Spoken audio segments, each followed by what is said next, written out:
कई कोचिंग लोग अलग से उसका कोर्स निकालते टेस्ट सीरीज का, और बट नेक्स्ट आईएएस हमें फ़ीस के साथ ही पूरे पैकेज में टेस्ट सीरीज प्रोवाइड करता है। हमारी टेस्ट सीरीज 15 जनवरी से आई थिंक स्टार्ट हो जाएगी। जी। और आंसर राइटिंग बहुत सारा चीज़ एक ही पैकेज में प्रोवाइड करता है नेक्स्ट आईएएस। जैसे हमें कोचिंग में यहाँ पढ़ाया गया है वर्ल्ड हिस्ट्री में कि जैसे सेकेंड वर्ल्ड वॉर टॉपिक है तो उसके रीजंस बताए गए हैं कि किस टेंशन से वह डेवलप हुआ था, फ्रस्ट्रेशन क्या थी, फेलियर क्या हुआ था कि सेकेंड वर्ल्ड वॉर हो पाया, डार्कनेस, अग्रेशन, और उसके कॉज बताए गए हैं।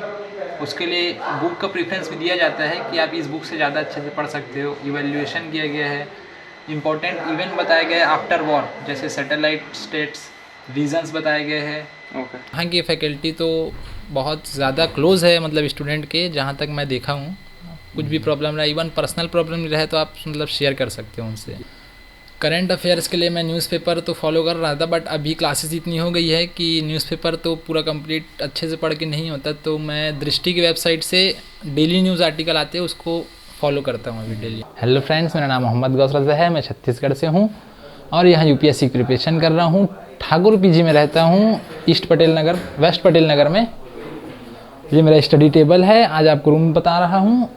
और ये कुछ न्यूज़पेपर के आर्टिकल्स है जो मुझे ऑप्शनल में काम आते हैं। मेरा ऑप्शनल PSIR है, इसी कारण जैसे ये इंटरनेशनल अफेयर्स के आर्टिकल्स है जो कि न्यूज़पेपर से मैं लगातार कट करते रहता हूँ।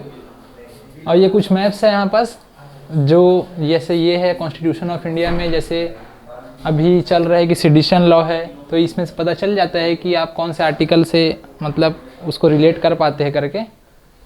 और ये पॉलिटिकल मैप है इंडिया का, जैसे कि अभी तमिलनाडु में या किसी भी जगह में कोई नया लॉ आता है तो आप इससे आराम से कोरिलेट कर पाते हैं। और ये सिलेबस है, जैसे ये मेरा ऑप्शनल का सिलेबस है 4, और ये शॉर्ट में मैंने लिखे हैं ताकि मुझे ज़्यादा दिक्कत ना होए बड़े ब्रीफ में सिलेबस देखने में।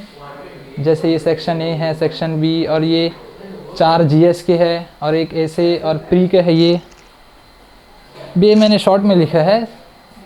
और ये मेरे बुक्स है कोचिंग के नेक्स्ट आईएएस के, ये वहाँ से नोट PDF प्रोवाइड किया गया है। ये मेरे हैंड रिटन नोट्स है कुछ, और ये लैपटॉप है। और ये सब ब्रेकफास्ट के लिए, जो कि भैया ब्रेकफास्ट हमारे लिए प्रोवाइड नहीं करते, उसके लिए बर्तन है। और ये फिज़िकल मैप है वर्ल्ड का, जैसे कि इससे आप कुछ भी रिवर, उसमें तो पता नहीं चलता, इसमें पता चल जाता है कि रिवर कहाँ है, कौन सा माउंटेन कहाँ है, ये इस कारण काम आता है। और ये कबर्ड है, इसमें काफ़ी स्पेस है।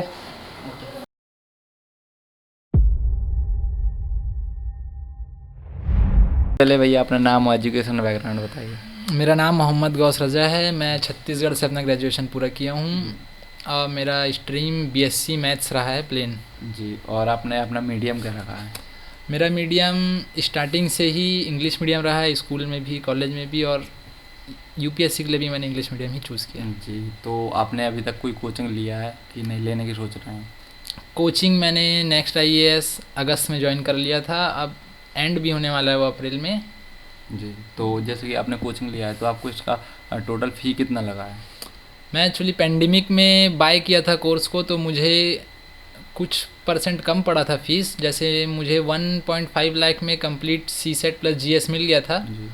और अभी जो ले रहे हैं उन लोग को 1.75 लाख पड़ रहा है आफ्टर पेंडेमिक। जी।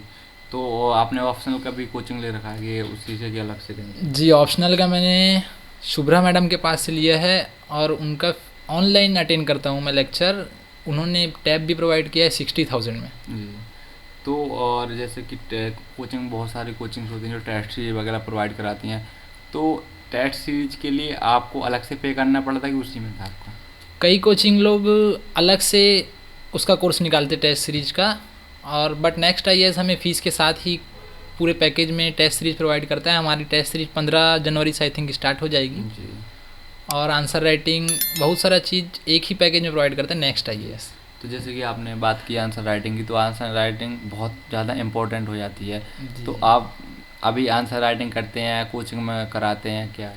कोचिंग में टेस्ट लेते हैं आंसर राइटिंग का, और उसमें रिमार्क्स भी देते हैं उन लोग ताकि हेल्प हमको मिले। और जैसे हम घर में तो प्रैक्टिस करते ही है, उससे ठीक जी, जैसे कि आप यूज़फुल है। पीजी में रहते हैं तो क्या टाइम टेबल फॉलो करते हो, क्या स्ट्रैटेजी रहती है आपकी?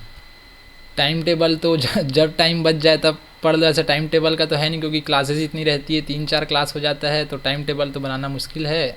बाकी कभी जैसे लेट हो गया नाइट में तो लेट उठते हैं, कभी जल्दी सो गए तो जल्दी उठ जाते हैं। जी, और स्ट्रैटेजी क्या फॉलो करते हैं? स्ट्रेटजी ये है कि हम सब्जेक्ट वाइज अपना प्री का तो खैर अभी प्री पास आ गया है तो सब्जेक्ट वाइज प्री का सिलेबस कंप्लीट करने में लगे हैं, और उसके बाद फिर प्री कंप्लीट होगा तो फिर मेंस के सब्जेक्ट कंप्लीट करेंगे। जी, जैसे कि आपने देखा होगा कि पढ़ते टाइम जो क्वेश्चन होते हैं तो प्रीवियस ईयर क्वेश्चन जो आते हैं तो उनका कितना अहम रोल हो जाता है, पढ़ना कितना ज़रूरी होता है? प्रीवियस ईयर क्वेश्चन का रोल तो खैर मुझे नहीं पता क्योंकि मैं फर्स्ट अटैम्प्ट देने जी, वाला तो हूँ, वैसे बट आप जैसा मुझे जितना अभी समझ में आया है कि प्रीवियस ईयर पैटर्न आपको बता देंगे कि किस हिसाब से क्वेश्चन आएंगे। जी, बाकी सेम क्वेश्चन तो शायद रिपीट ना हो। जैसे कि करंट अफेयर भी काफ़ी इंपॉर्टेंट होता है, आप अपना करंट अफेयर के लिए कोई न्यूज़ पेपर फॉलो करते हैं या फिर किसी कोचिंग का करंट अफेयर पढ़ते हैं? करंट अफेयर्स के लिए मैं न्यूज़पेपर तो फॉलो कर रहा था, बट अभी क्लासेस इतनी हो गई है कि न्यूज़पेपर तो पूरा कंप्लीट अच्छे से पढ़ के नहीं होता, तो मैं दृष्टि की वेबसाइट से डेली न्यूज़ आर्टिकल आते हैं उसको फॉलो करता हूँ अभी डेली। जैसे कि आप इस पीजी में रह रहे हो तो आपको पीजी में क्या क्या फैसिलिटीज़ प्रोवाइड की जाती हैं? पीजी में जनरली जितनी फैसिलिटी होनी चाहिए सभी फैसिलिटी है, और या उससे ज़्यादा है बोलोगे। यहाँ क्लीनिंग स्टाफ भी आते हैं, साफ़ सफाई करते हैं, और वो आपके रेंट में ही इंक्लूड है हर चीज़, जैसे geyser, wifi, kitchen, stove, gas, cleaning staff और हर चीज़। और जैसे कुछ भी अगर ख़राब होता है तो ये बच्चे का टेंशन नहीं रहता है, आप एक मैसेज छोड़ दो भैया को, भैया सब क्लीन करवा देते हैं। जी, तो जैसे कि रहना तो सबको हो जाता है लेकिन दिल्ली जो स्टूडेंट आते हैं बहुत सारे तो वो कहते हैं कि खाने का बहुत ज़्यादा प्रॉब्लम होता है पीजी में। तो आपको यहाँ का खाना कैसा लगता है और कितने टाइम आपको खाना दिया जाता है? हमें तो दो डिनर और लंच ही प्रोवाइड होता है क्योंकि ज़्यादातर बच्चे ब्रेकफास्ट स्किप कर देते हैं, या जी, उनकी कोचिंग रहती, क्लास रहती है, या लेट उठते हैं, तो शायद इसी कारण भैया ब्रेकफास्ट नहीं देते। और ब्रेकफास्ट हम खुद बना लेते हैं, किचन है। और जैसे जहाँ तक मतलब खाने की बात है तो मुझे तो पर्सनली कोई ऐसे दिक्कत नहीं आया है अभी तक।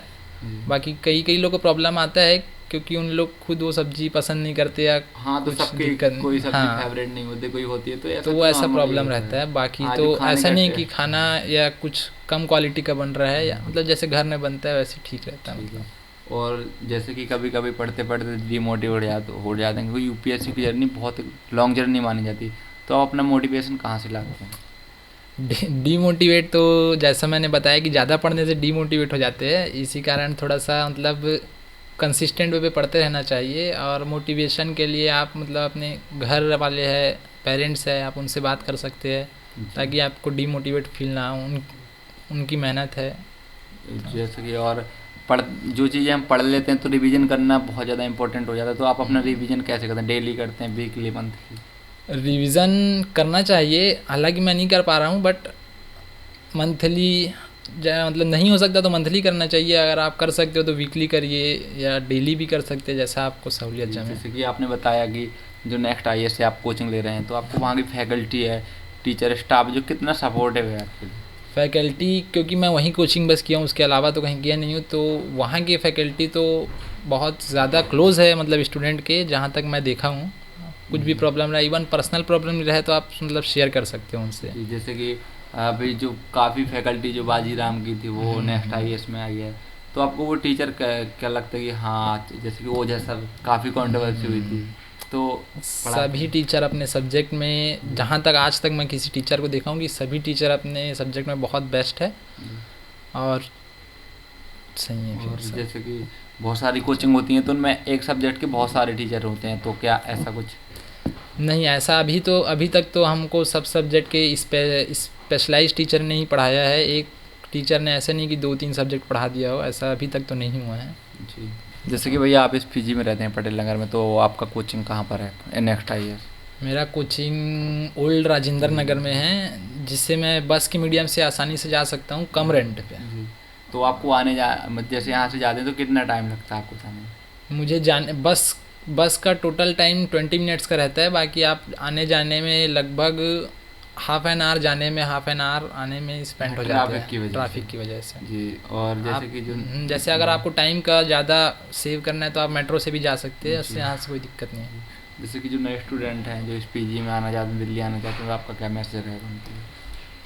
दिल्ली में आना चाहते तो ज़्यादा बेहतर है दिल्ली में आके पढ़े तो, ताकि यहाँ आने से आपको पता चलता है कि आपके जैसे लाखों लोग यहीं पर है जो पढ़ रहे हैं, जी, तो एक और इन्वायरमेंट क्रिएट हो जाता है, और एक जुनून सा मतलब हो जाता है कि इन लोग को भी पीछे करना है तभी आगे बढ़ पाओगे जी, करके। बिल्कुल बिल्कुल। ओके, थैंक यू भैया। ओके। तो जैसा कि आपने देखा कि भैया ने बताया कि मैंने नेक्स्ट IAS कोचिंग ले रखा है, इस पीजी में इनको काफ़ी अच्छा लगता है, काफ़ी दिनों से रह रहे हैं। तो ऐसी तमाम प्रकार की बातें जो हमने इस वीडियो में कवर की हैं। तो इस पीजी के नंबर वगैरह मैंने वीडियो के डिस्क्रिप्शन में देख रखे हैं। अगर आप इस पीजी को विजिट करना चाहते हैं तो आप उनको कॉल कीजिए और सारी बातें डिस्कस कीजिए। अगर आप चैनल पर नए हैं तो चैनल को सब्सक्राइब कीजिए, वीडियो को लाइक कीजिए, शेयर कीजिए। जय हिंद।